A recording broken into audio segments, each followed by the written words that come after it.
बोले वृंदावन बिहारी लाल की जय। बोले बांके बिहारी लाल की जय। कार्तिक माह की कार्तिक माह का 7वां अध्याय की कार्तिक माह की कथा 7वां अध्याय। इतनी कथा सुनकर सूत जी से शौनक ऋषि कहने लगे कि हे सूत जी, आप कृपा करके कार्तिक तथा तुलसी का महात्म कहिए। तब सूत जी कहने लगे कि हे ऋषियों, जो तुमने मुझसे पूछा यह प्रश्न एक समय नारद जी से राजा पृथु ने किया था, और जो कुछ उत्तर नारद जी ने दिया वही मैं तुमसे कहता हूँ।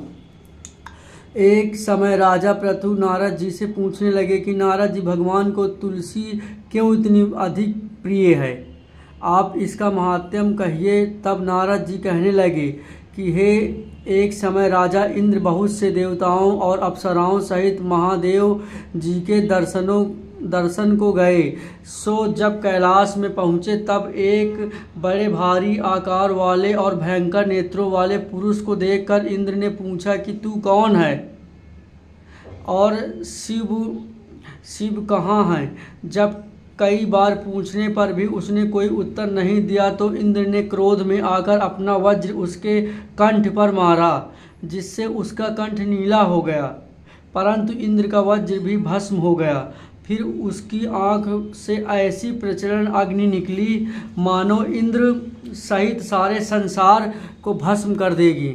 ऐसी स्थिति देखकर बृहस्पति जी हाथ जोड़कर और इंद्र को डांटकर झुककर भगवान शिव की स्तुति करने लगे।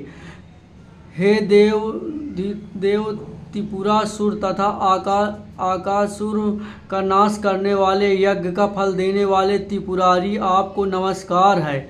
ब्राह्मणों की रक्षा करने वाले, आपको नमस्कार है। नारद कहने लगे कि हे राजा पृथु, इस प्रकार स्तुति सुनने पर श्री महादेव ने त्रिलोकी को दुग्ध कर देने वाली अग्नि को प्रशांत कर दिया और कहने लगे, देवताओं वर मांगो, मैं आपकी स्तुति सुनकर अति प्रसन्न हूँ। हमने इंद्र को जीवन दान दिया और बृहस्पति जी, आज से तुम्हारा नाम भी जीव होगा। बृहस्पति जी कहने लगे कि यदि आप प्रसन्न हैं तो इंद्र की रक्षा कीजिए और संसार का दाह कर सकने वाली अग्नि जो आपके नेत्र से उत्पन्न हुई उसको शांत करिए। तब शिव कहने लगे कि नेत्र से निकली हुई अग्नि वापस कैसे जाए, अतः अब हम इसको दूर फेंकते हैं। ऐसा कहकर अग्नि को हाथ में लेकर समुद्र में फेंक दिया। वह गंगा के संगम गंगा सागर में जाकर गिरी और बालक होकर रोने लगी। उसके रोने के शब्द से पृथ्वी कांपने लगी तथा सातों लोक बहरे हो गए। ऐसा आश्चर्य देखकर वहां पर आए हुए ब्रह्मा जी समुद्र की गोद में बालक देखकर आश्चर्य से पूछने लगे कि यह बालक किसका है। समुद्र ने बड़े आदर से बालक को उठाकर ब्रह्मा जी की गोद में दे दिया और कहने लगे कि यह मेरा पुत्र गंगा से उत्पन्न हुआ है, आप इसके जतकर्म कराइए। फिर उस बालक ने ब्रह्मा जी की दाढ़ी पकड़कर उसे जोर से मरोड़ी कि ब्रह्मा जी के नेत्रों से आंसू आ गए। किसी प्रकार दाढ़ी छूटी तो ब्रह्मा जी ने कहा कि इससे हमारी आँखों से जल निकला है, अतः इसका नाम जलंधर होगा, परंतु यह शिव के अतिरिक्त और किसी के हाथ से नहीं मरेगा, क्योंकि यह शिव के अंश से ही उत्पन्न हुआ है। यह अभी युवा हो जाएगा। तब ब्रह्मा जी के शुक्राचार्य को बुलाकर उसका राज्याभिषेक कराया। अन्नध्यान हो गया। तब समुद्र ने कालनेमी की कन्या वृंदा के साथ उसका विवाह कर दिया, जो कि पतिव्रताओं में सबसे प्रथम और अति सुंदर है। परम सुंदरी वृंदा के साथ विवाह कर जलंधर अति प्रसन्न हुआ। प्रसन्न से दिन बिताने लगा। जब जलंधर घर में आता तो वृंदा अपने हाथ से पंखा चलाती, पाग आचमन उसको अर्पण करती। वह अपने पति को नारायण समझकर उसकी सेवा किया करती थी। नारद जी कहने लगे कि हे राजा पृथु, अब मैं पतिव्रता स्त्रियों के कुछ लक्षण तुमसे कहता हूँ। पतिव्रता स्त्री अपने पति के दुख में दुखी हो और उसके सुख में सुखी हो, परदेश जाने पर दुखी और पति के मर जाने पर सती हो जाती है। पति के पाप तथा पुण्य को आधा बांटने वाली स्त्री को अपने पति के मर जाने पर स्वच्छ से सती हो जाना चाहिए। जो स्त्री सती हो जाती है वह अपने पति के साथ अपने शरीर के 3.5 करोड़ रोमों के अनुसार 3.5 करोड़ वर्ष तक अपने पति के साथ स्वर्ग में वास करती है। जो स्त्री सती होने के लिए जितने कदम शमशान की ओर जाती है उसको पद पद में एक एक यज्ञ का फल प्राप्त होता है।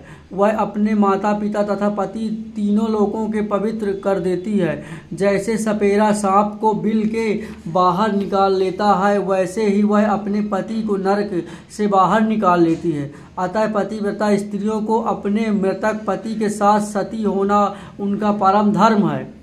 इतना कहकर नारद जी बोले, हे राजा पृथु, देवताओं से डरकर जो सब दैत्य पाताल में भाग गए वह जलंधर का अभय पाकर भी फिर पृथ्वी पर आकर घूमने लगे हैं। उसी समय जलंधर ने कटे सिर राहु को देखा तो उसने शुक्राचार्य से इसका कारण पूछा। तब शुक्राचार्य ने समुद्र मंथन तथा देवताओं द्वारा रत्नों के हरण की कथा सुनाई। इस प्रकार पिता का मंथन और दैत्यों का अनुदान सुनकर जलंधर ने क्रोध में आकर घस्म नाम वाले दूत को बुलाया, इंद्र के पास भेजा। वह सभा में जाकर अभिमान पूर्वक इंद्र को नमस्कार न करने कहने लगा कि दैत्यपति जलंधर ने जो कुछ कहा वह सब तुम सुनो। हमारे पिता का मंथन करके जो तुमने रत्न लिया उन पर तुम्हारा कोई अधिकार नहीं, अतः वह रत्न हमको वापस कर दो। घस्मर के ऐसे वचन सुनकर इंद्र भय और भयभीत भीष्म से गुस्से में कहने लगा, समुद्र सौंदर्य हमारा शत्रु दानव की रक्षा करता है, अतः हमने उसको मथ कर रत्न लिया है, इसलिए उन पर दैत्यों का कोई अधिकार नहीं है। दूत ने यह सब समाचार जलंधर से जाकर कहा। वह अत्यंत क्रोधित हुआ और देवताओं को जीतने का उपाय सोचने लगा।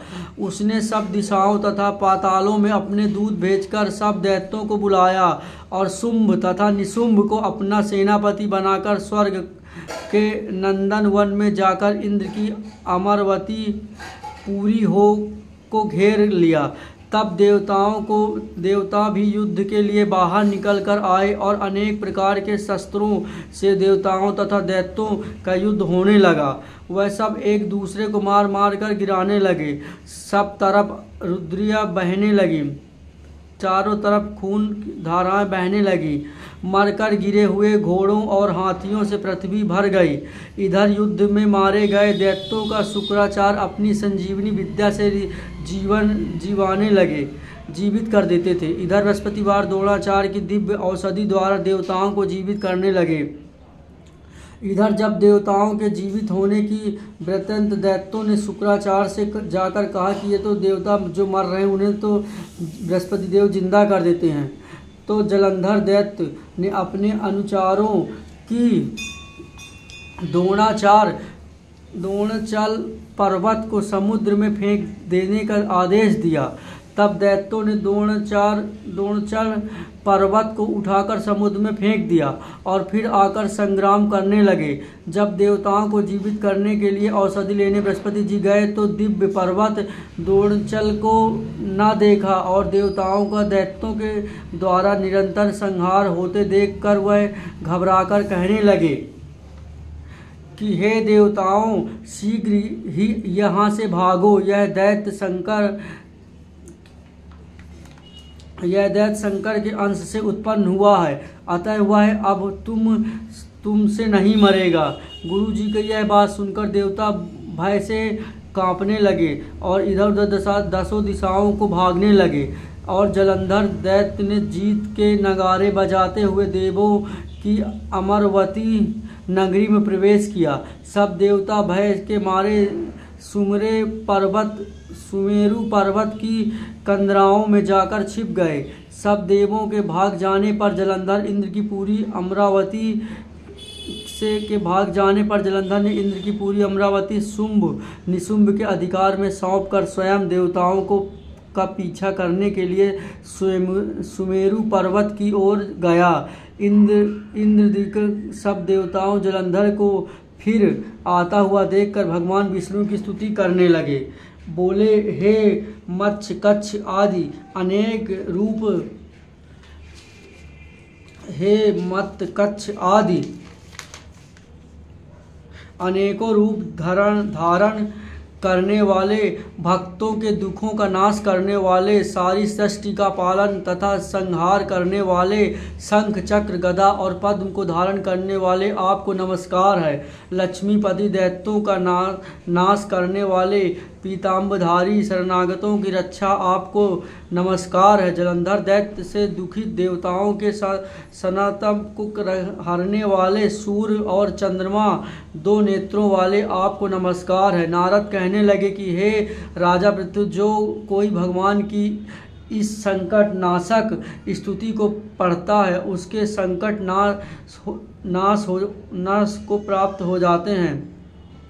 भगवान विष्णु देवताओं की स्तुति सुने और उनको दुखी जानकर शीघ्र से उठकर गरुड़ पर सवार होकर जाने लगे।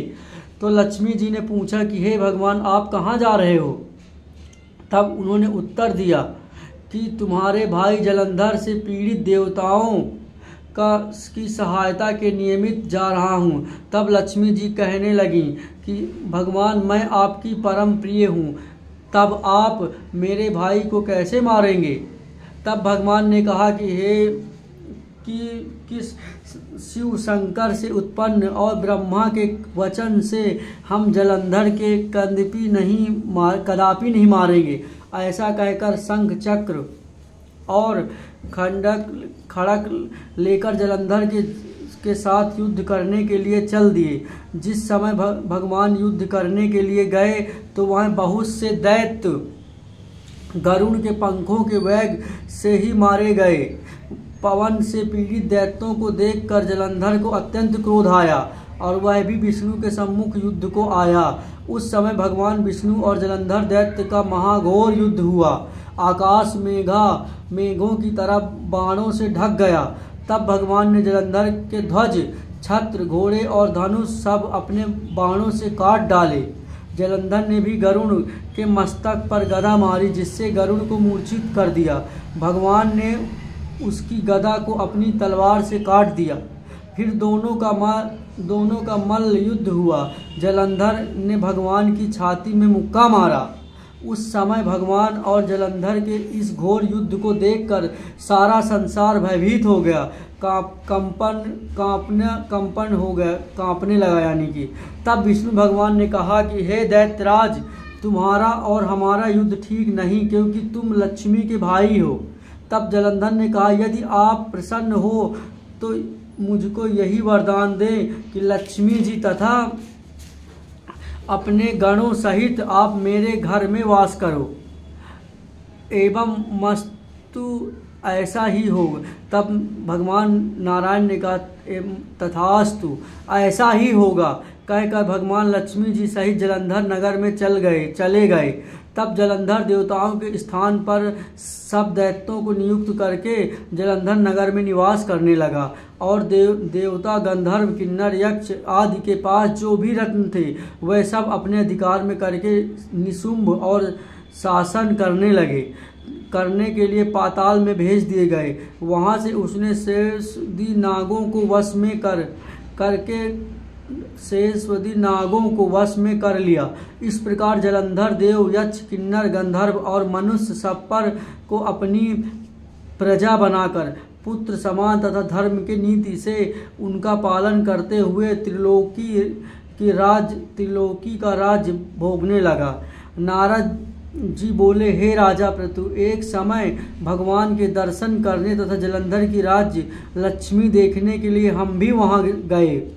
इस प्रकार भक्तों यह कार्तिक माह व्रत कथा का 7वां अध्याय संपन्न हुआ। बोले वृंदावन बिहारी लाल की जय। बोले श्री लक्ष्मी नारायण भगवान की जय।